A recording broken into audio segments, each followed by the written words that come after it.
Para este funcional vamos a determinar las condiciones suficientes de Arrow. Entonces, para determinar las condiciones suficientes de Arrow, nosotros vamos a plantear nuestro hamiltoniano. En este caso, el hamiltoniano se representa en la suma de la función objetivo más variable de coestado multiplicado por el valor de la ecuación de movimiento. Entonces también tenemos que determinar quiénes son esas tres variables que tenemos que encontrar, que también vamos a determinar las trayectorias óptimas. Una de ellas es la variable de estado, que en este caso es la letra Y. Otra que es la variable de coestado, que es la letra lambda, y la variable de control, que es la variable U. Todas ellas son dependientes. Entonces, ¿de quién dependen? De la letra T. La T es la variable independiente, es decir, la variable del tiempo, debido a nuestro diferencial de la parte de la integral de una función objetiva, de un funcional. Entonces, esta es la forma general de un hamiltoniano. Entonces, ¿cuál va a ser el hamiltoniano para este ejemplo? Hamiltoniano, esto es igual, función objetivo, es lo que siempre está dentro del paréntesis.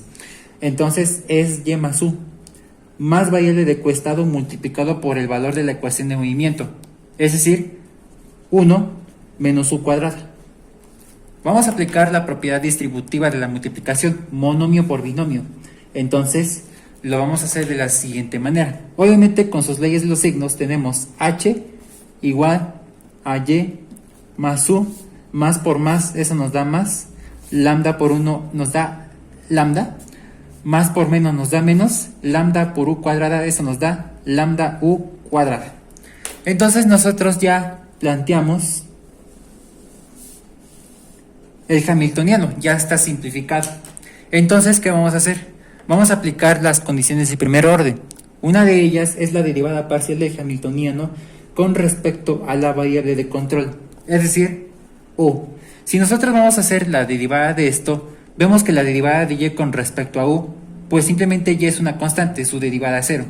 La derivada de U con respecto a U, eso nos da 1. La derivada de más lambda con respecto a U nos da 0. Y la derivada de menos lambda U cuadrada, obviamente con su signo menos, la derivada de U cuadrada se nos da 2U, pero lambda es una constante, entonces nos va a quedar como menos 2 lambda multiplicado por U. Obviamente se le resta una unidad a ese exponente, que simplemente nos queda como U a la 1 o simplemente U. Ya hicimos la derivada parcial del hamiltoniano con respecto a la variable de control, que es U. Ahora, ¿qué vamos a hacer? Igualar esa derivada parcial que se hizo con respecto a U a 0. Entonces nos va a dar lo siguiente: 1 menos 2 lambda U, esto es igual a 0. Ahora, ¿qué vamos a hacer una vez que ya lo igualamos a 0? Vamos a determinar U, es decir, despejarlo. Por lo que vemos que esta parte de 2 lambda U está restando, lo vamos a pasar al otro lado a sumar. Nos queda que 1 es igual a 2 lambda U. Ahora, si vamos a despejar U, vemos que 2 lambda está multiplicando, se pasa al otro lado a dividir. Es decir, 1 sobre 2 lambda, esto es igual a U. O también es lo mismo que decir que U, esto es igual a 1 sobre 2 lambda. Entonces nosotros ya determinamos U. Vamos a llamarle la ecuación número 1.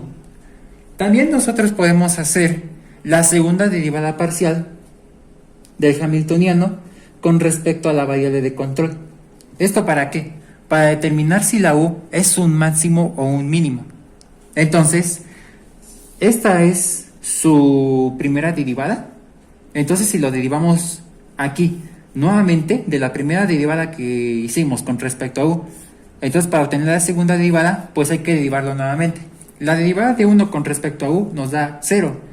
Y aquí en este caso es menos. La derivada de U con respecto a U se nos da 1, pero por menos 2 lambda, pues simplemente es menos 2 lambda.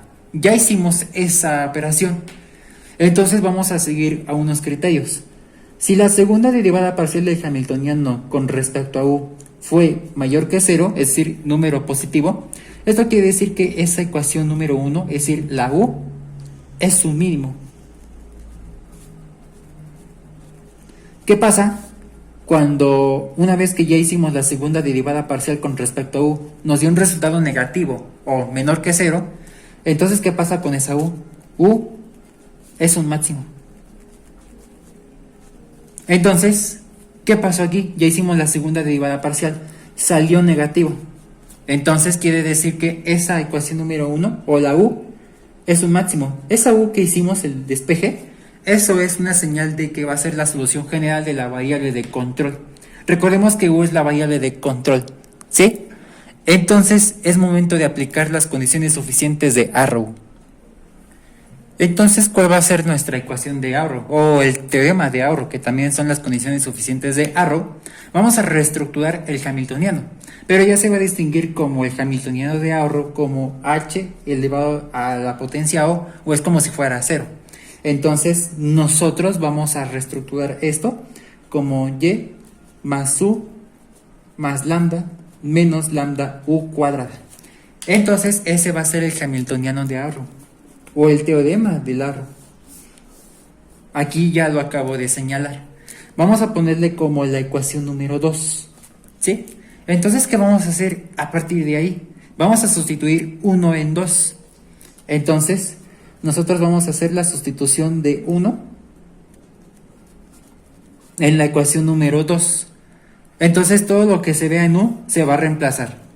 Entonces quiere decir que ahí vamos a tener el hamiltoniano en términos de y en términos de lambda, ¿sí? Entonces esto quiere decir que nos va a quedar como h a la 0 o h a la o. Entonces nos va a quedar como y más el valor de u, que es 1 sobre 2 lambda, posteriormente menos lambda y posteriormente menos lambda multiplicado por u elevado al cuadrado. Entonces quiere decir que es lambda multiplicado por 1 sobre 2 lambda y todo eso elevado al cuadrado, ¿sí? Entonces nosotros vamos a hacer la simplificación tal como está.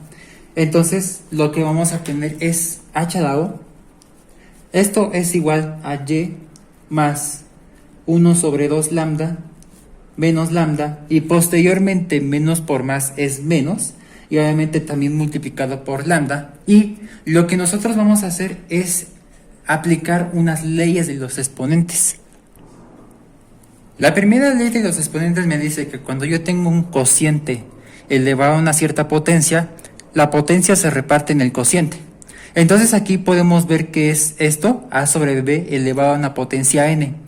Por lo que nosotros vamos a proteger todo esto con un paréntesis y viene siendo 1 elevado a la 2 sobre, y aquí es 2 lambda. Todo eso lo vamos a proteger igual con un paréntesis que es 2 lambda elevado al cuadrado. Entonces, ¿qué hicimos? Aquí se reparte el exponente en el cociente. Cuando yo tengo un cociente elevado a una potencia, dicha potencia se reparte en el cociente. Entonces esto se puede trabajar así, al derecho o al revés, es de doble vía. Ahora lo que podemos ver, ya hicimos la simplificación. Ahora lo que también podemos hacer nosotros es con la otra ley de los exponentes. En este caso yo tengo 2 lambda elevado al cuadrado. Cuando yo tengo dos números que se están multiplicando y todo eso elevado a una potencia, la potencia se reparte en el producto. Entonces esto quiere decir, la simplificación es h a la o, esto es igual a y más 1 sobre 2 lambda y posteriormente menos lambda y menos lambda que va a multiplicar. Entonces lo que nosotros vamos a tener es 1 elevado al cuadrado, lo vamos a dejar tal como está, sobre, aquí yo tengo dos números elevados al cuadrado, ¿sí? Entonces quiere decir que ese cuadrado se va a repartir en este producto, debido a esta segunda ley de los exponentes. Se puede trabajar al derecho y al revés. Entonces esto quiere decir que es 2 elevado al cuadrado multiplicado por lambda elevado al cuadrado. Es decir que se repartió el exponente en este producto. Ahora nosotros vamos a hacer la simplificación por acá. Vamos a reescribirla. Entonces nos va a quedar como h a la o.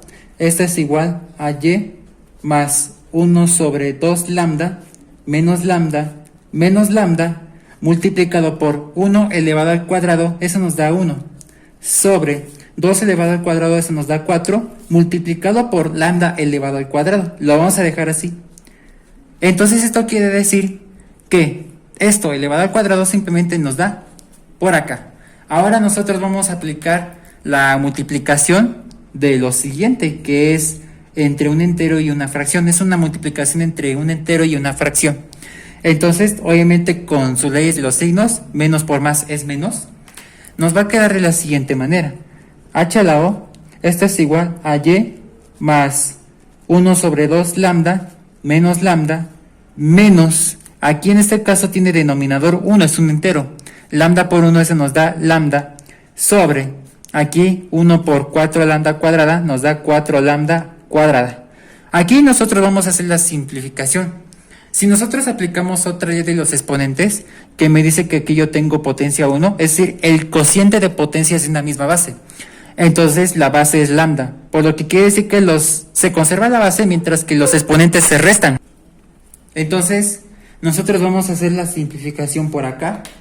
Tenemos h a la o, esto es igual a y más 1 sobre 2 lambda, posteriormente menos lambda y menos. Aquí en este caso tiene coeficiente 1. Entonces vamos a ponerlo como menos un cuarto de lambda. Pero aquí en este caso se conserva esta lambda, se conserva la base mientras que los exponentes se restan. Pero tenemos que recordar que este tiene exponente 1. Entonces es lambda a la 1 menos 2. Es decir que los exponentes se restan. Este y luego este. Entonces, nosotros vamos a hacer la simplificación de la siguiente manera.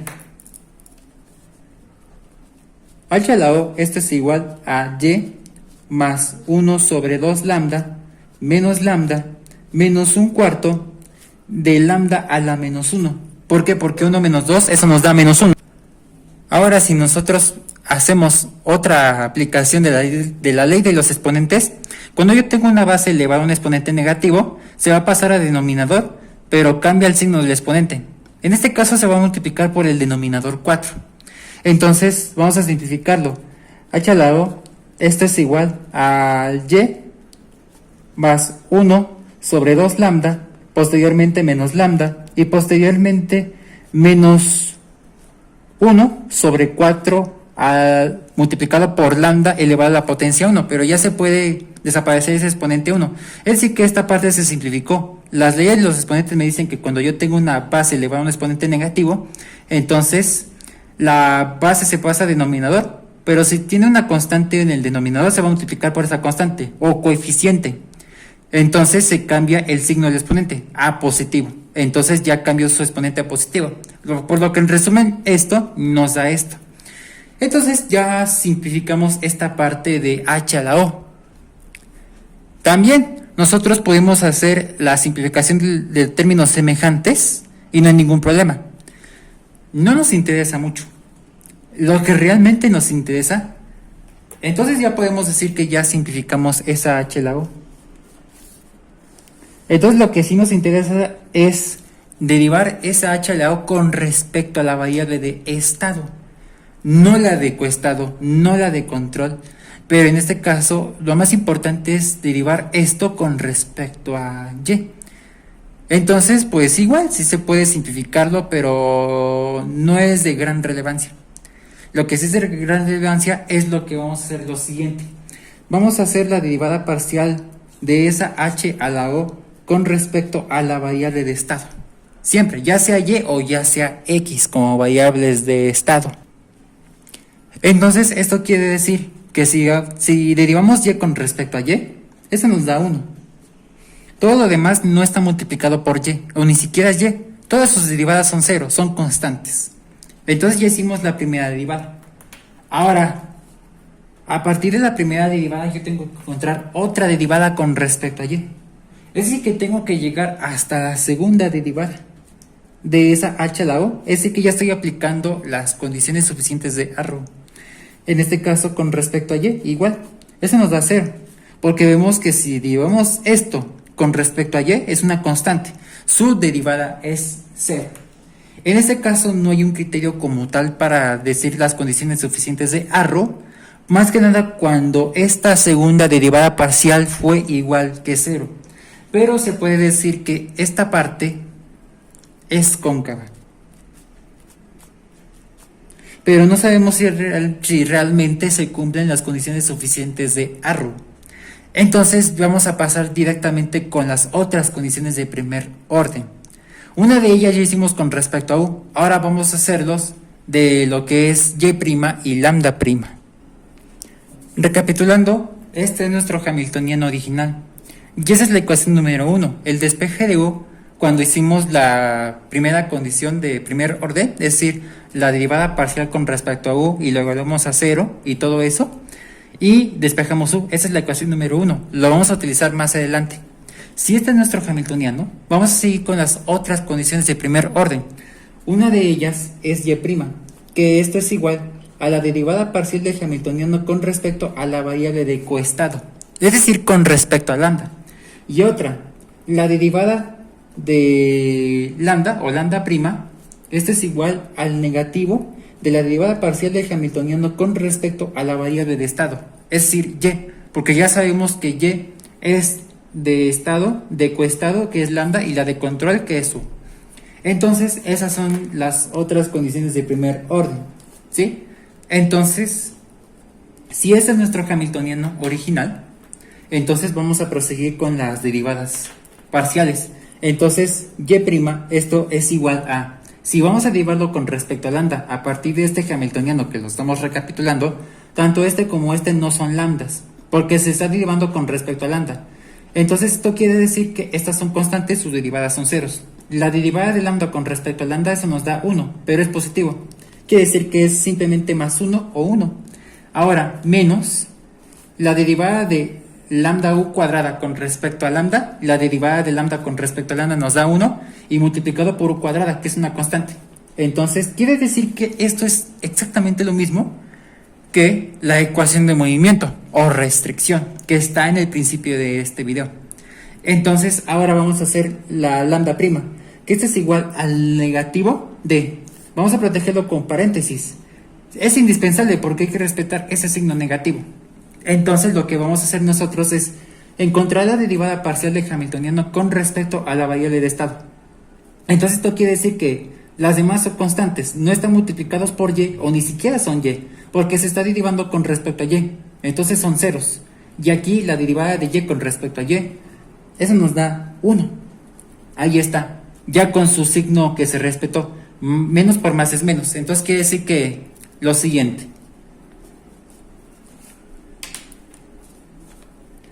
Y', esto es igual a 1 menos u cuadrada y posteriormente lambda', esto es igual a menos 1. Nosotros vamos a llamarles como las ecuaciones número 2 y 3. Ahora lo que podemos ver en ese momento es lo siguiente. Más específicamente lambda' es igual a 1, podemos encontrar la solución general de lambda. ¿Cómo? Si nosotros vamos a recapitular de la ecuación número 3, lambda', esto es igual a menos 1, recordemos que lambda' es lo mismo que decir que es la derivada de lambda con respecto a t, porque recordemos que lambda, tanto y como u y como lambda dependen de t, sus derivadas también. Entonces quiere decir que es la derivada de lambda con respecto a t, y eso nos da igual a menos 1. Podemos hablar de una ecuación diferencial de variables separables. Entonces, ¿cómo vamos a encontrar? Entonces, para encontrar la solución general de lambda, nosotros vamos a separar las variables dependiente en el lado izquierdo e independientemente en el lado derecho. Entonces, esto quiere decir que, pues, vamos a hacer lo siguiente. Diferencial de lambda, esto es igual a menos 1 multiplicado por diferencial de t. ¿Sí? Entonces, ¿qué podemos ver ahí? Menos 1 por diferencial de t. Esto nos va a dar como diferencial de lambda, esto es igual a menos diferencial de t. Entonces ya hicimos la separación entre la variable dependiente e independiente. En el lado izquierdo la dependiente y en el lado derecho la independiente.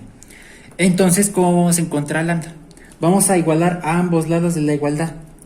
Entonces esto quiere decir que la parte de integral y derivada se eliminan, por lo que nos queda lambda específicamente.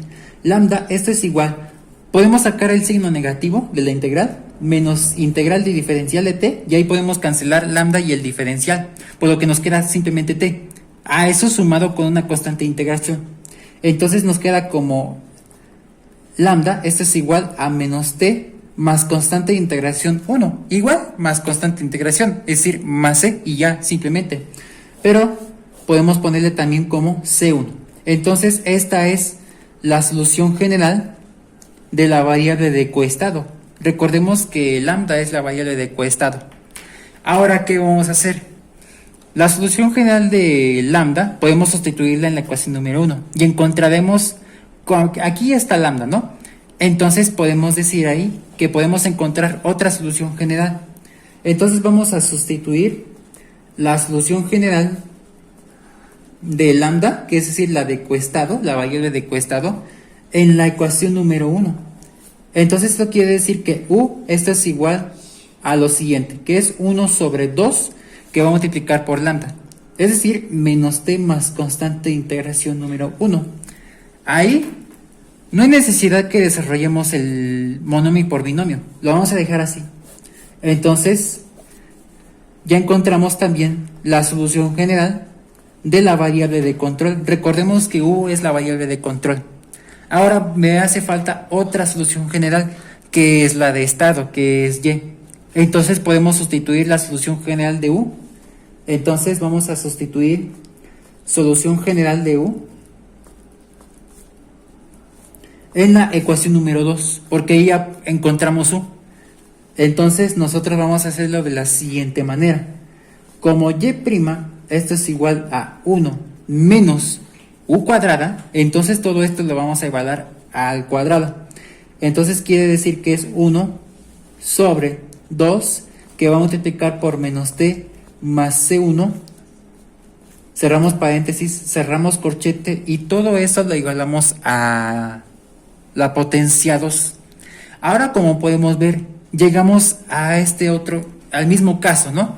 De un cociente elevado a una cierta potencia. Si nosotros recapitulamos las leyes de los exponentes, que cuando yo tengo un cociente elevado a una potencia, entonces la potencia se reparte en el cociente. Es decir, y', esto nos va a dar igual a 1 menos, aquí lo que podemos ver es 1 elevado al cuadrado sobre, y aquí yo tengo esta parte de 2 multiplicado por el paréntesis. Todo eso lo vamos a proteger con corchete. Aquí vamos a hacerlo simplemente como 2 multiplicado por menos t más c1. Cerramos paréntesis, cerramos el corchete y todo eso también lo vamos a igualar al cuadrado. Es decir, que la potencia elevada al cuadrado, o dicho exponente, se reparte en el cociente, ¿sí? Entonces vamos a hacer la simplificación. Aquí, como yo tengo dos cosas que se están multiplicando elevado a una cierta potencia, quiere decir que la potencia se reparte en el producto. Entonces vamos a hacer la simplificación. Y', esto es igual a 1 menos, aquí lo que podemos ver es 1 elevado al cuadrado, lo vamos a dejar así, 1 elevado al cuadrado sobre, aquí 2 elevado al cuadrado multiplicado por el paréntesis igual elevado al cuadrado. Es decir, que se reparte la potencia en el... Entonces es 2 elevado al cuadrado y aquí es menos t más c1 y todo eso elevado al cuadrado. Ahora vamos a simplificar estas potencias. Esto no hay necesidad de desarrollar el binomio elevado al cuadrado, lo vamos a dejar así. Entonces nos queda como y', esto es igual a 1 menos, aquí lo que tendremos es 1 elevado al cuadrado. Si hacemos la operación, eso nos da 1, sobre 2 elevado al cuadrado, eso nos da 4, multiplicado por menos t más c1 y todo eso elevado al cuadrado. Es decir, el paréntesis elevado al cuadrado. Ya hicimos la simplificación, pero todo eso es y'. ¿Cómo lo hago para obtener y? También tenemos que representar esa y' como la derivada de y con respecto a t. Tenemos que decir que es la derivada de otra variable dependiente con respecto a la variable independiente. Todo eso igual a 1 menos 1 sobre 4 multiplicado por menos t más c1 elevado al cuadrado. Entonces igual vamos a hacer el despeje. En el lado izquierdo de la igualdad la variable dependiente y en el lado derecho la variable independiente. Esto es la variable independiente. Como ese está multiplicándose, bueno, se está dividiendo, perdón, se pasa al otro lado a multiplicar. Pero todo eso se va a multiplicar por todo esto. Vamos a protegerlo con corchete. Es decir, diferencial de y, esto es igual a, vamos a abrir corchete y vamos a reescribir todo esto. 1 menos 1 sobre 4 multiplicado por menos t más c1 elevado al cuadrado. Y entonces sí, cerramos corchete y multiplicado por el diferencial de t. ¿Sí? Entonces ahí nosotros vamos a integrar ambos lados de la igualdad. Entonces ahí la parte de la integral y el diferencial se cancelan y simplemente eso nos va a quedar como y. Pero esto es igual a ¿qué? Aquí yo tengo dos cosas que se están restando. Entonces esto quiere decir ahí que vamos a hacer lo siguiente. Nos va a quedar como y. Esto es igual. Cuando tengo yo dos o más funciones que se están sumando o restándose, entonces la integral y el diferencial se reparten. Entonces esto quiere decir que es la integral de 1 multiplicado por el diferencial de t menos la integral de todo esto. Es decir, 1 sobre 4 multiplicado por menos t más c1 y todo eso elevado al cuadrado que también está multiplicado por el diferencial de t. Es decir que la integral y el diferencial se repartió en la resta de estas dos funciones, pero también se pueden sumar. Entonces igual se reparte la integral y el diferencial. Entonces nosotros vamos a hacer la integral por partecitas. Vamos a integrar primero este. Entonces la integral de 1 diferencial de t. ¿Cuál es ese resultado? Es decir que 1 multiplicado por el diferencial de t es igual a la integral de diferencial de t. Simplemente eso nos va a dar t, porque la integral y diferencial, como son operaciones inversas, una es integral y otra es derivada, entonces se cancelan y nos queda t. Pero no es necesario sumarle constante de integración. Cuando ya tengamos estos resultados de estas dos integrales, ahí sí ya es indispensable sumarle otra constante de integración. Ahora nosotros vamos a hacer la siguiente integral. Es decir, la integral de 1 sobre 4 multiplicado por menos t más c1 y todo eso elevado al cuadrado, diferencial de t. Entonces, ¿cuál va a ser ese resultado? Nosotros vamos a hacer la simplificación de esta parte, lo vamos a pasar a multiplicar y con exponente negativo. Es una ley de los exponentes. Entonces, se puede hablar de la siguiente manera. Entonces yo tengo la integral de 1/4 que va a multiplicar por menos t más c1 elevado a la menos 2. Es decir, que las leyes de los exponentes me dicen que cuando yo tengo una base elevada a un exponente positivo en el denominador, lo vamos a pasar a numerador multiplicado por este coeficiente y se cambia el signo del exponente. Y todo eso multiplicado por el diferencial de t. Entonces nosotros vamos a ver cómo se resuelve esta integral. Si lo hacemos de manera inmediata vemos que no va a ser posible. Entonces la manera más probable de hacer es por el método de cambio de variable o por sustitución. Entonces cuando tenemos estos tipos de expresiones que son algebraicas, vamos a elegir la base de la potencia como nuestro cambio de variable. Vamos a elegir la letra P. Esto es igual a la base de la potencia, que es menos t más constante de integración 1. ¿Qué vamos a hacer ahí? Ya escogimos nuestro cambio de variable, que es este. Entonces, una vez que ya escogimos ese cambio de variable, porque lo estoy integrando por sustitución, o también llamado cambio de variable, vamos a derivar P con respecto a t. ¿Sí? Entonces vamos a decir que menos t, bueno, la derivada de menos t, eso nos da menos 1, porque se está derivando con respecto a t. Entonces es menos 1. Y ahí nosotros podemos ver que aquí es más c1. La derivada de más c1, eso nos da 0, porque c1 es una constante. Entonces las derivadas de constantes, eso nos dan 0. ¿Sí? Entonces ahí podemos ver que ya una vez que derivamos, vamos a despejar diferencial de t. Entonces vemos que este diferencial de t está dividiéndose, se pasa a multiplicar. Por lo que decimos que diferencial de p, esto es igual a menos 1 diferencial de t. Ahora, si despejamos diferencial de t, porque también hay que encontrar el reemplazo del diferencial de t. Es decir, pasar de términos de t a términos de p. Entonces vamos a despejar diferencial de t, por lo que vemos que menos 1 está multiplicando, se pasa al otro lado a dividir. Entonces esto quiere decir que diferencial de t, esto es igual a diferencial de p sobre menos 1. Y algo dividido entre 1 nos da eso mismo, pero más entre menos eso nos da menos, por lo que quiere decir que diferencial de t, esto es igual al negativo del diferencial de p. Entonces ya encontramos ese reemplazo del diferencial de t. Vamos a reconstruir esta integral simplificada, por lo que vamos a pasar de términos de t a términos de p. Entonces ese 1/4 que no fue partícipe del cambio de variable se reescribe normalmente, quedándonos como la integral de 1/4 multiplicado por toda esta base que es p. Entonces vamos a pasarlo a p, que es p elevado a la potencia menos 2, ¿sí? Y multiplicado por el diferencial de t, que es el negativo, eso sí, vamos a protegerlo con paréntesis, que es el negativo del diferencial de p. Ahora nosotros podemos sacar la constante 1/4, pero también su negativo, porque todo eso está multiplicado por negativo. Entonces vamos a sacar la constante menos 1/4 de la integral. Entonces quiere decir que es menos 1/4 de integral de p a la menos 2 diferencial de p.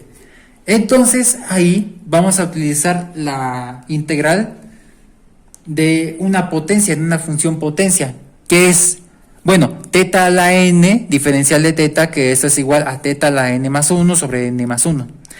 Es decir, una vez que integremos eso, se va a multiplicar por la constante menos 1/4 que se sacó.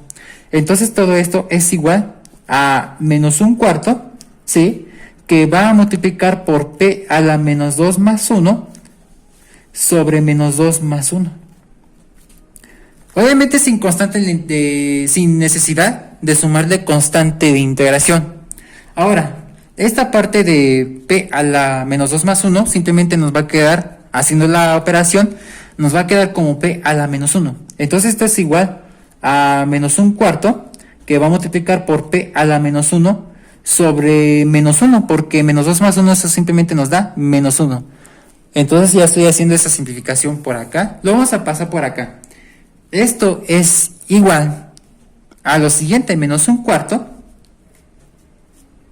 que va a multiplicar por p a la menos 1 sobre menos 1. Simplemente nos va a quedar como más entre menos nos da menos, eso sí. Y simplemente p a la menos 1. ¿Sí? Ahí está. Vamos a aplicarles los signos, menos por menos es más. Entonces esto es igual a más 1/4 de p a la menos 1. Y es lo mismo que decir que 1 sobre 4p. Porque los exponentes me están diciendo que cuando yo tengo una base elevada a un exponente negativo, entonces quiere decir que se pasa a denominador y cambia el signo del exponente, de negativo a positivo. Pero se pasa como p a la 1 o simplemente p. Ahora, ya que encontramos 1 sobre 4p, como p no es la variable independiente sino t, entonces vamos a pasar de términos de p a términos de t, porque ese es el que nos interesa. Pero, ¿cuánto vale p? Del cambio de variable que escogimos, que es este, ¿no? Entonces nosotros vamos a hacer lo siguiente. Vamos a reemplazar esto por acá. Simplemente nos va a quedar como 1 sobre 4, que va a multiplicar por menos t más c1. Esa parte me representa p. Entonces esto quiere decir que, en resumen, la integral de esto, o el resultado de esta integral nos da t, y el resultado de esa segunda integral nos da esto. Entonces nosotros ya podemos hacer este reemplazo ya por acá, para que ahorremos un poquito de espacio. Entonces vamos a decir que y, esto es igual a la integral de 1 diferencial de t, aquí lo tenemos. Entonces eso nos va a dar t menos, aquí como salió positivo, tenemos que respetar ese negativo. Si aquí es positivo y aquí es negativo, menos por más es menos. Entonces, este resultado, ya hicimos todo esto con detalle, ahí está el resultado. Entonces es menos la integral de esto, que nos queda como 1 sobre 4 multiplicado por menos t más c1. Ahí está. Entonces, ya hicimos estas dos integrales, ahora sí ya es indispensable que le sumemos otra constante de integración, como por ejemplo C2. Entonces, después de un trabajo considerable, ya encontramos las soluciones generales de tanto de coestado como de control y esta última, es decir, la solución general de la variable de estado, es decir, de Y. Entonces, nosotros vamos a encontrar las trayectorias óptimas a partir de la sustitución de condiciones iniciales. Entonces, recapitulando, esta es nuestro funcional planteado. Después de un trabajo considerable ya encontramos las soluciones generales de coestado, control y estado. Es momento de encontrar las trayectorias óptimas. Entonces, recordemos que esta es la primera condición inicial, no existe segunda condición inicial.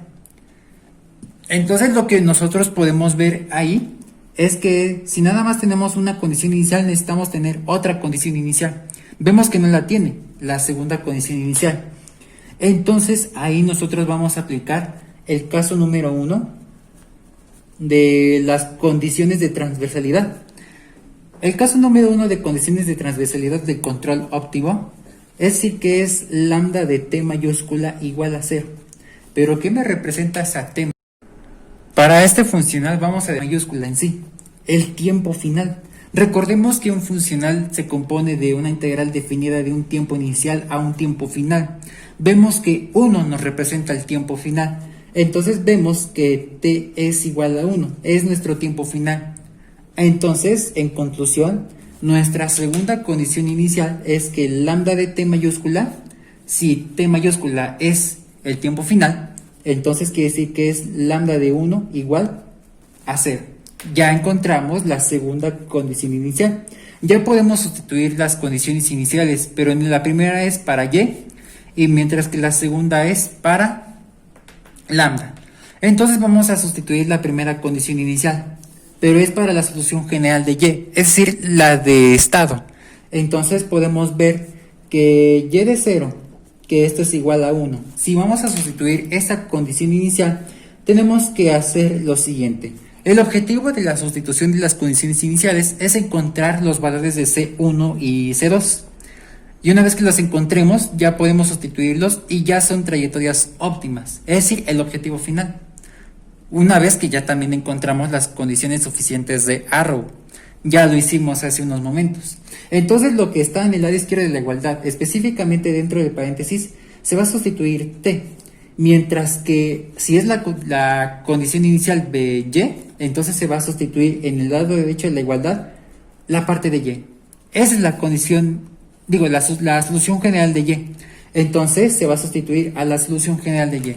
Vemos que y vale 1 y todos los t valen 0.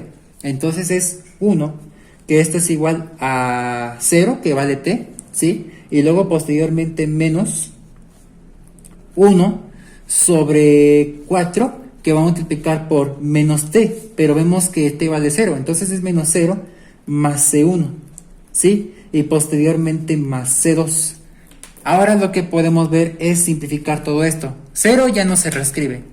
Entonces vemos que 1, esto es igual a lo siguiente. Simplemente nos queda como menos y posteriormente 1 sobre 4 por menos 0 más C1 es como si simplemente nos da C1 más C2. Todo eso más ceros. Ahora, lo que tendremos es 4 por C1 nos da 4C1, ¿no? Y simplemente nos va a quedar lo siguiente, que es 1. Esto es igual a menos 1 sobre 4 de C1 o 1 sobre 4 C1 más C2. Ya hicimos la sustitución de la primera condición inicial. Entonces, esta parte lo voy a llamar como la ecuación de una estrella. Vamos a decirlo así, una estrella. Seguimos sin saber cuánto vale C1 y C2. Lo que vamos a hacer en este momento es sustituir la segunda condición inicial, pero esto es para lambda. Entonces quiere decir que si lambda de 1, esto es igual a 0, vamos a hacer el mismo criterio de acá arriba. Pero en vez de y, ahora va a ser lambda, porque aquí está lambda. Entonces es sustituir a la solución general de lambda. Es decir, igual en el lado izquierdo de la igualdad, dentro del paréntesis se va a sustituir en y, en t, y aquí en el lado derecho es lambda. Si la solución general de lambda es esto, entonces vemos que lambda es 0 y la parte de t es 1. Entonces nos va a quedar como 0, eso es igual a menos t, que vale 1. Entonces va a ser menos 1 más C1. Entonces, ¿qué podemos concluir nosotros? Podemos despejar C1. Entonces, esto quiere decir en este momento es que C1, esto es igual. Vemos que 1 está restando, se pasa al otro lado a sumar. Entonces, simplemente C1, esto es igual a 1. Ya encontramos C1. Podemos sustituirlo a la ecuación una estrella y ahí está. Y podemos despejar C2. ¿Sí? Entonces, ¿qué podemos concluir ahí? Sustituir la C1, que vale 1, que ya lo acabamos de conocer, pero seguimos sin conocer C2. Entonces se va a sustituir esa constante 1 en la ecuación 1 estrella. Entonces esto quiere decir que C1 se va a reemplazar en 1. Ya podemos despejar C2. Entonces si la ecuación 1 estrella es esta, tendremos lo siguiente. 1 sobre menos 1 sobre 4 que multiplicar por C1, pero C1 vale 1. Entonces quiere decir que 4 por 1 es 4. Nos va a quedar como resultado menos un cuarto. Más C2. Entonces vamos a hacer la operación por acá y decimos que 1, esto es igual a menos un cuarto, más C2. Podemos despejar C2 con mayor facilidad. Vemos que un cuarto está restando, se pasa al otro lado a sumar. Y entonces decimos que C2, esto es igual a 1 más un cuarto. Si hacemos la operación de 1 más un cuarto, pues este 1 le cabe en 4 cuartos, porque 4 entre 4 nos da 1, ¿sí? Y entonces si tuviéramos 4 cuartos, pues simplemente es 4 cuartos más un cuarto. Simplemente, en resumen, C2, esto es igual a 5 cuartos. Entonces, ya encontramos C1 y ya encontramos C2. Podemos sustituirlos cada uno de estos por acá en cada una de esas soluciones generales con sus respectivos constantes. En este caso, vamos a hacerlo primero con la parte de la variable de estado. Y óptima, el asterisco ya se distingue por trayectorias óptimas. Entonces este menos, aquí es 1 sobre 4 multiplicado por menos t más C1, pero C1 vale 1. Entonces es menos t más 1. Y todo esto más constante 2. Entonces quiere decir que constante 2 simplemente es 5 cuartos. Entonces todo esto más 5 cuartos. Ya encontramos la trayectoria óptima de la variable de estado, es decir, de y. Ahora vamos a sustituirlo en u. Entonces u óptima, esto quiere decir que simplemente se va a sustituir C1. C1 vale 1. Entonces simplemente nos va a quedar como 1 sobre 2 que va a multiplicar. Entonces todo esto va a multiplicarse por menos t más 1, porque C1 vale 1. Entonces lo podemos dejar así, sin desarrollar la parte de monomio por binomio. Ahí está. Nosotros ya encontramos la trayectoria óptima de la variable de control, porque u es la variable de control. Ahora lo último, la variable de coestado, que es lambda. Si la solución general de lambda es esto, simplemente lambda óptima nos queda como menos t más C1. C1 vale 1. Simplemente es menos t más 1. Entonces ya encontramos como último trayectoria óptima de la variable de coestado. Entonces los resultados finales son la determinación de las condiciones suficientes de ahorro, que fue cóncavo, y las trayectorias óptimas. Con esto acabamos el ejemplo. Mayúscula en sí.